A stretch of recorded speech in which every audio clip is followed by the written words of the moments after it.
Hello there, everyone, and welcome to this week's episode of the Automotive Talent Show, the show where together we get to know and gain insights from leaders in the automotive industry.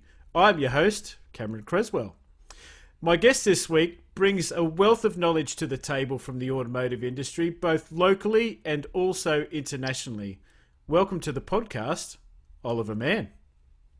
Hello and good afternoon. Pleasure to be with you, Welcome. Cameron. Thanks Thank for you. thanks thanks for joining us today, Oliver. It's a pleasure to have you. And to be honest, when you agreed to be our inaugural member of the podcast, it felt like a very natural fit, mate. So welcome aboard. Good. I'm looking forward to our discussion. Very good. So tell us a little bit about your what you're up to at the moment, Oliver. What are you doing with yourself? Well, just recently I left Hyundai Motor Company Australia. I was working at head office in Sydney. I worked for 13 years leading the marketing division there and a little bit over a year leading the customer experience division. I've now branched off. I'm doing some consulting, I'm doing some retraining, and obviously I'm on the market and looking for some opportunities. Very good, very good. Well, you obviously bring a wealth of experience to the table, so I'm sure that in no matter what form your next opportunity arises, you'll definitely be able to bring that experience along with you. So, and how did you get into the automotive industry to begin with? Where did it begin? I'm judging by the accent that it wasn't necessarily in a town that you call home now of Sydney. That's correct, yes. But I actually started in agricultural machinery, working for Massey Ferguson in the UK, but always loved cars, had trained as an engineer.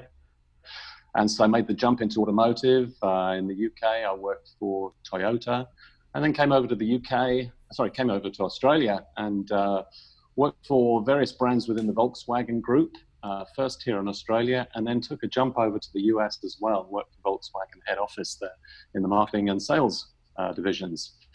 Then returned to Australia, joined Land Rover, and very shortly after that jumped over to Hyundai, where I spent 14 years, as I mentioned, in marketing and customer experience.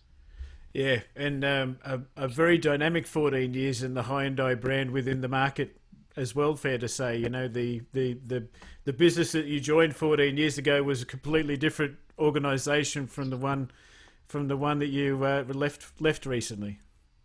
Yeah, I think I joined it because I knew that it was going to be a very exciting business to work in, a very vibrant brand and product range that was coming through. I felt I could bring some real expertise in terms of how the brand and the marketing business was to be operated within the company. I'm immensely proud of the achievements that we made there over that period. And, Hyundai today has been number 3 in the market. So it's been good progress all the way. Yeah, very, very strong, very, very strong performer. And yeah, we obviously you and I are talking. It's we're recording this on the 12th of May, which in the current marketplace, fair to say we're right in the middle of some interesting times for the industry, no doubt, globally as well as locally. How have Certainly, yes. Yeah, how have you seen what's happening out there in the marketplace at the moment, given everything affecting the industry?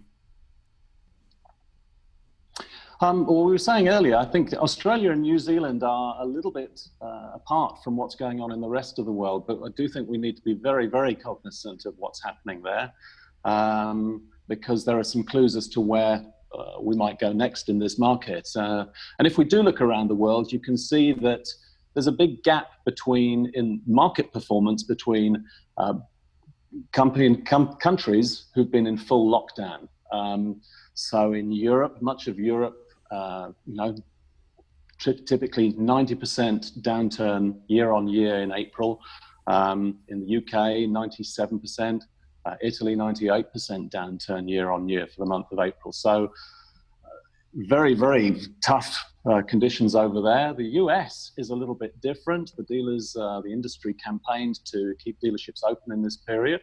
They looked at what's estimated to be around 50%, maybe a bit more, as a downturn for the month of April. What's really interesting, though, is that in China, after they're a little bit ahead on their journey compared to the rest of the world, obviously.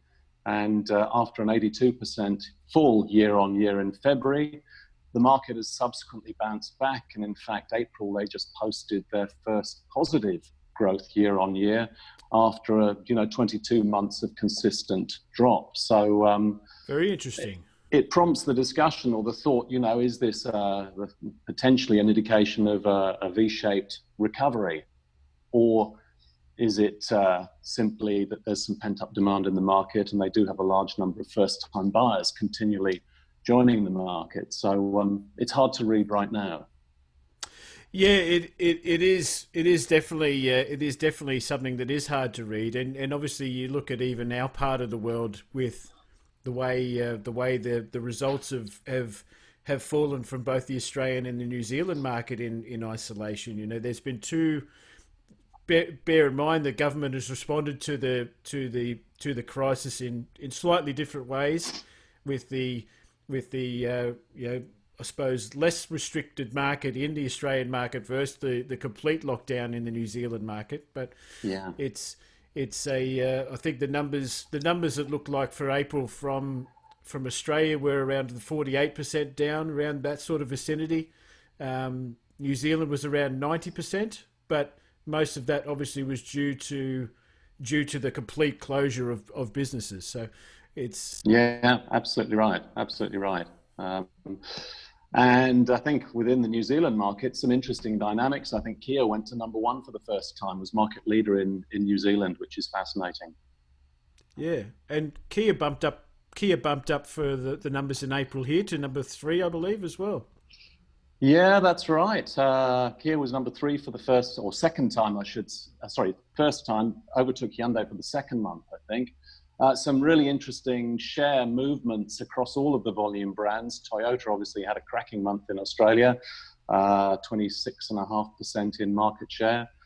Mazda dropped off very significantly, so just 7.8%, which is a very weak result for them. I think what you can see is that there are two things I think of. One is about maintaining compelling offers on competitively priced products.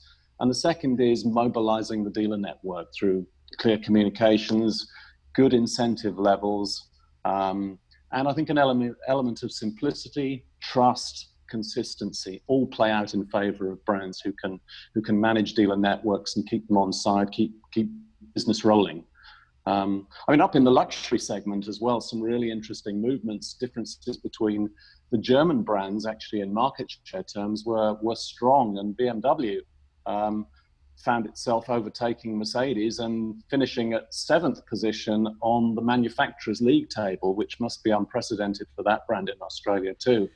Yes. So, and then yes. I suppose the other thing we're seeing is the continued movement from passenger cars into SUVs, almost accelerating in this downturn. And within the passenger segment, some unusual things you'd see. You'd imagine, at a difficult time where people are counting pennies, that micro cars and light cars would be attractive, and actually those two segments dropped year on year by close to 70%. Imagine that, selling less than a third of the vehicles that were sold a year ago. So some of it's counterintuitive, but I think people are drawn naturally to brands they can trust, products they can trust. It's a little bit in the way that people, when the stock market crashes, people invest in gold as a safe harbor. So I think a little bit of the same plays out in the market. Yeah, absolutely. And in talking to a lot of our clients, that sentiment has pretty much been very well echoed. The Toyota dealers of the world are, they're seeing obviously an underperformance by comparison to year on year figures for order right, but they have they haven't seen the same sort of drop off as what potentially other manufacturers have seen. Speaking to a couple of BMW dealers even this week, are rather buoyant about how the brand has been able to perform in the market. And then on the service side of the business, the service side has, for all intensive purposes, I think in many ways, the service side hasn't been affected the same as what sales has been, but it has really the look of what we're seeing on the service side of the business is the performance of the service side has definitely been, I suppose, a bit of a byproduct on how the business itself has coped with the crisis. So if the organisation has gone down the JobKeeper path, then there's been a bit of a throttle back on the performance. Where in another organisation where they've been, I suppose, had a little bit more confidence in backing the business's ability to push through, they've probably only seen maybe a 10 or a 20% drop in overall performance of target, which I think in times like this you would take that result any day of the week, wouldn't you?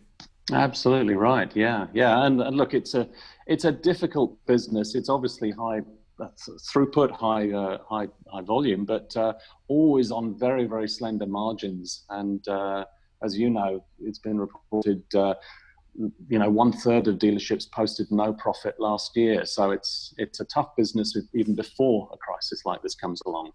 Yeah. And how have you seen dealerships handling this crisis?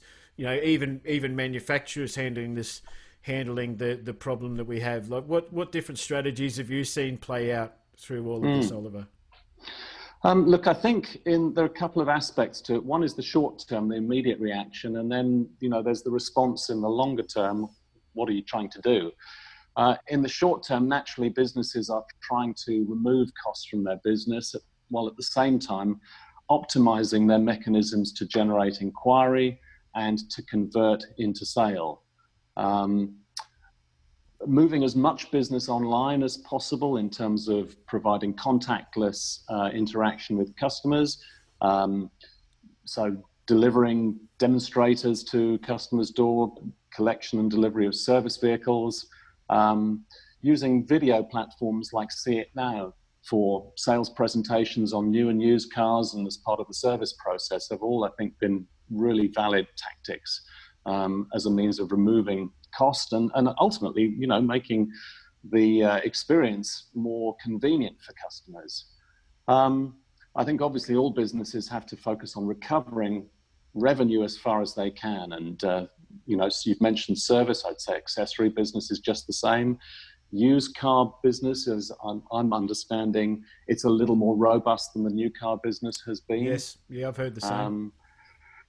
And then I guess it's just, working with customers and trying to build F&I business and prepaid service plans. So there are lots of opportunities. And I think the other thing I'd say short term is I've seen businesses jump into leveraging the channels that they own rather than paid media.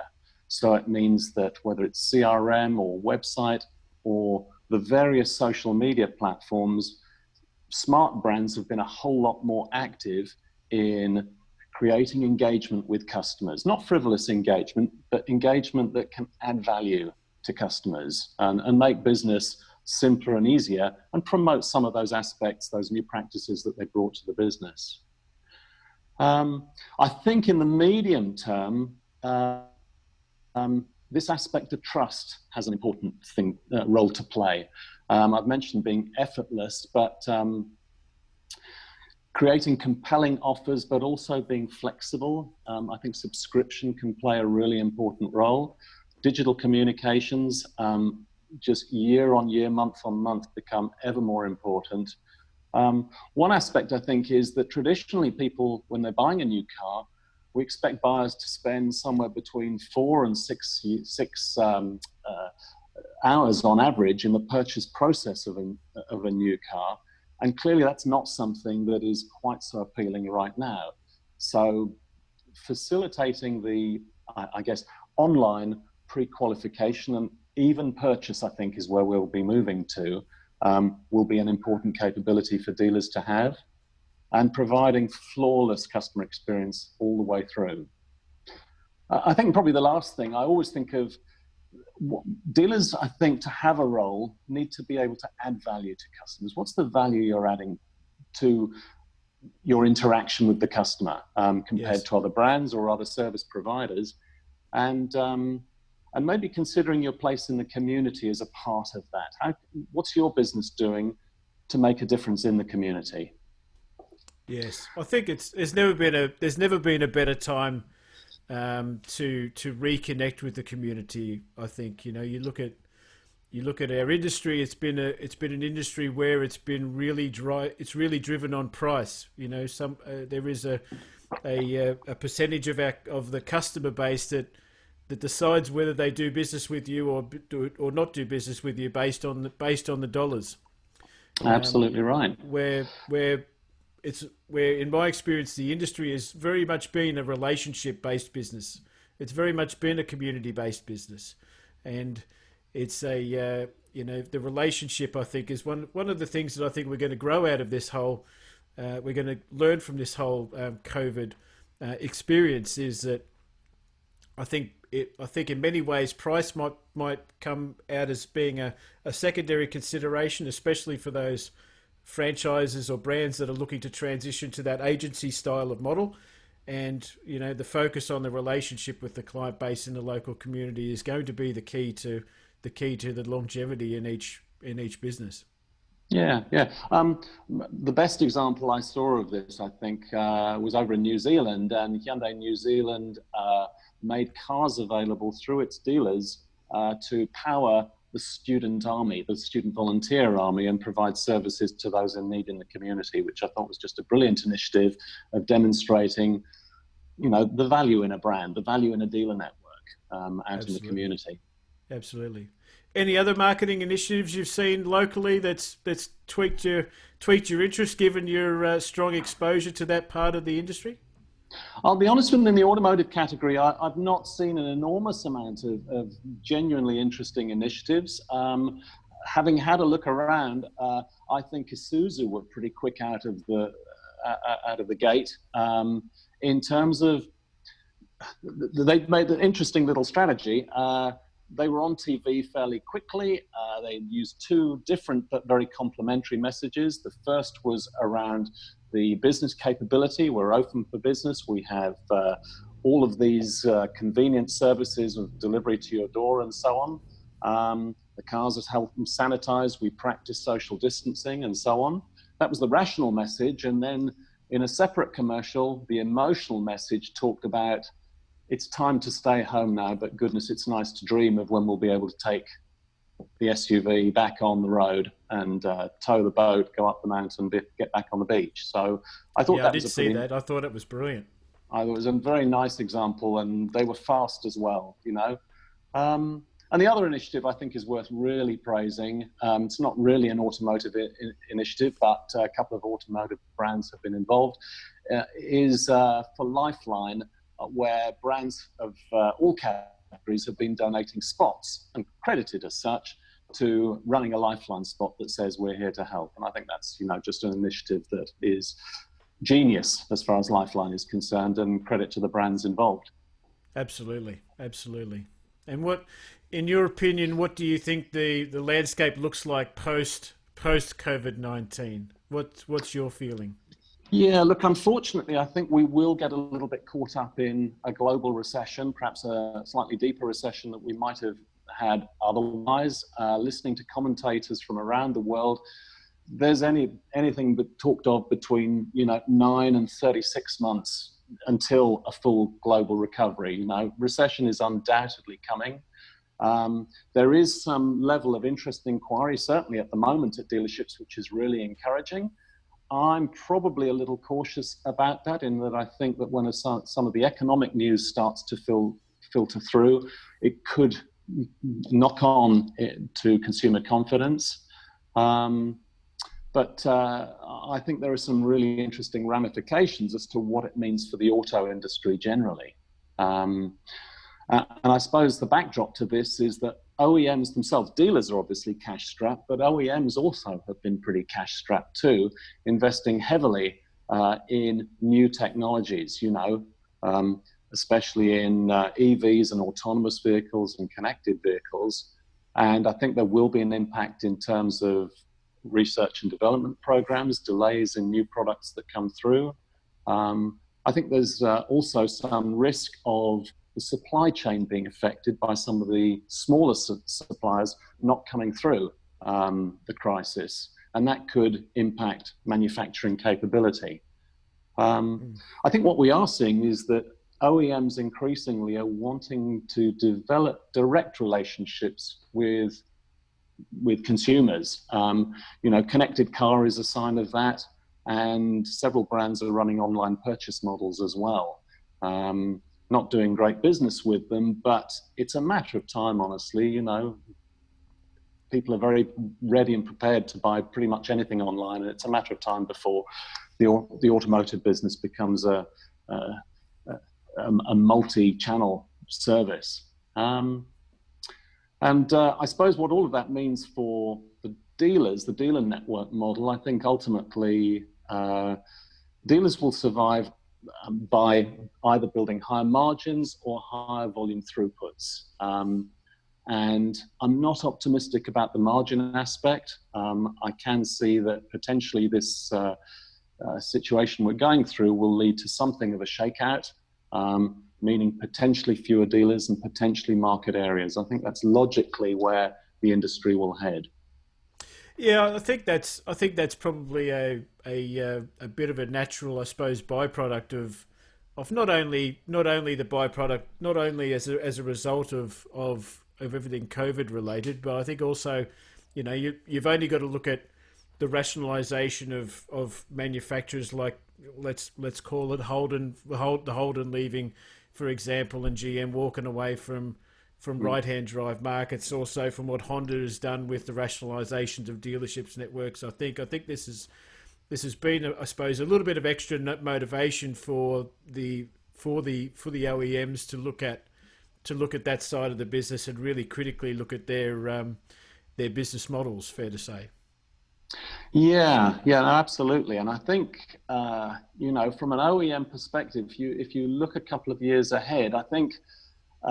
We've talked about supply chain, but I think just a global market contraction, if it's extended, will speed the process up, towards mergers and takeovers, which in some ways is inevitable. Right now, there's just so many different manufacturers, a whole raft of brands emerging out of China. There will be some sort of simplification, I do think. And indeed, what we think of as a car market is actually obviously itself evolving into a mobility services market. And there are a whole bunch of players who are ready to jump in there as well. So it's going to be a fascinating time. Yeah. And from your perspective, what do you feel the biggest challenge for the industry is right now and obviously into the future? Short term, obviously, the biggest challenge is about survival of the fittest. In dealer terms, that probably means, the well-resourced, smart organizations who can rapidly adapt their business to the tough times that are ahead. And I think there will be some sort of shakeout. There'll be dealers with sufficient cash and profitability to withstand a prolonged recession who'll come through it. There'll be some dealers who refinance their business or consolidate their operations in some way. And there'll be simply those who won't or can't. And those businesses will potentially, disappear. I think ambitious dealers will come through this by starting to make the changes in their organizations that start moving the business to becoming mobility centers. Taking on new products and services as they emerge to compete with the providers who are starting to emerge. Moving to transacting online as far as possible. Owning the customer journey and owning the customer data, which is something manufacturers are also very interested in doing. But that means activating CRM, digital and emotional marketing, and investing there, which is going to be a challenge for businesses. But there are businesses that are ready to do that. As I said, I think at the end of the day, dealerships will survive by adding value, and that can be in the form of convenience or trust or flexibility, being a good partner to customers. I think the key thing is not to, defend or imagine returning to what's been the status quo. I think the business is going to evolve ever more rapidly from here on the back of this crisis. I agree. I think well, you look at any business any business in this current environment has had to, dare I say, one of the catchwords of the crisis, pivot. But the reality is the automotive industry has had to adapt over the last, I would say, probably the 10, 15 years. Once the internet got truly involved in our day-to-day operations, the standard dealership model of what it was 50 years ago has slowly retreated, hasn't it? Yes, it has, absolutely. And I think, that's only going to accelerate from here. I think the industry, I've always felt the business we have today has started to evolve rapidly, but I think over the next 10 years, we're going to see much more change in the industry than we have in the previous 100. And it may well be shorter than 10 years now on the back of, the changes that we're seeing in the last couple of months. Absolutely. And I suppose if you had a time machine and could go forward 20 years, what do you think it would look like in 20 years from now? I'll get my crystal ball out. It's dangerous. It's dangerous, isn't it, to predict the future? But I think from an OEM perspective, you can imagine some significant changes taking place. And we've talked about mergers and acquisitions. I think the industry as a whole at OEM level has been so focused on new technologies that we will see those become commonplace in developed markets. Got to also remember, developing markets won't move as fast. And so internal combustion engines will still be in production, I think, in 10, 20 years' time, as developed markets have moved on to EVs. I don't see hydrogen fuel cells becoming commonplace after last month's announcements that Volkswagen and Mercedes-Benz can't see the efficiency or the infrastructure barriers being overcome. As I say, I think we can see some mergers and acquisitions, but if you imagine that OEMs are wanting to become closer to customers, I think they will be moving as far as they can to an online business model.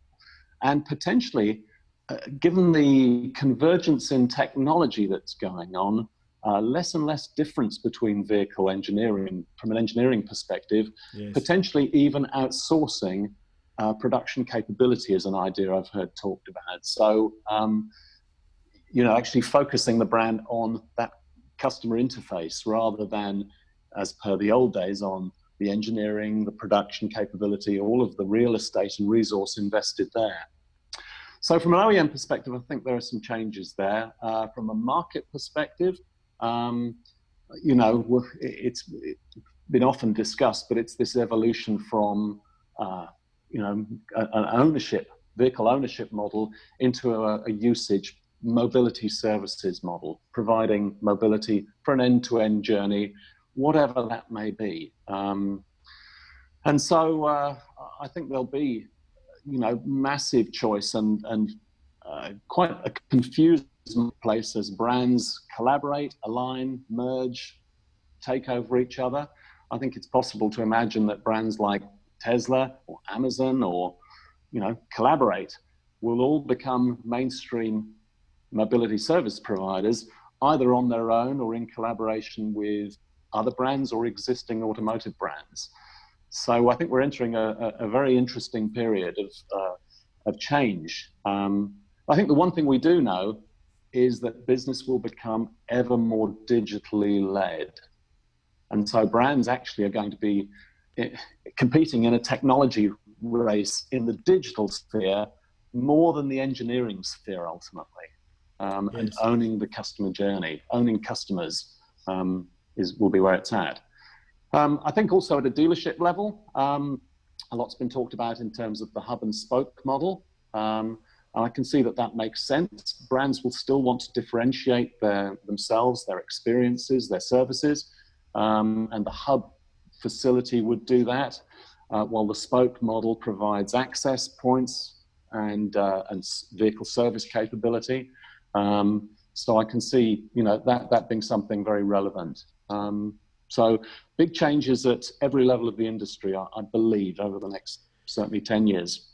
Absolutely. We've become very good at adapting, I think, and we're going to have to keep utilizing that skill set, I think, for the not the short term future, but the foreseeable future, I would suggest. And I think that's easier in one sense for OEMs to do than dealers to do it. It's that aspect of multitasking that's going to become almost a hygiene factor in the industry, of being able to do many different things, take on a whole bunch of new skills and processes in order to preserve the business model. Yeah, absolutely.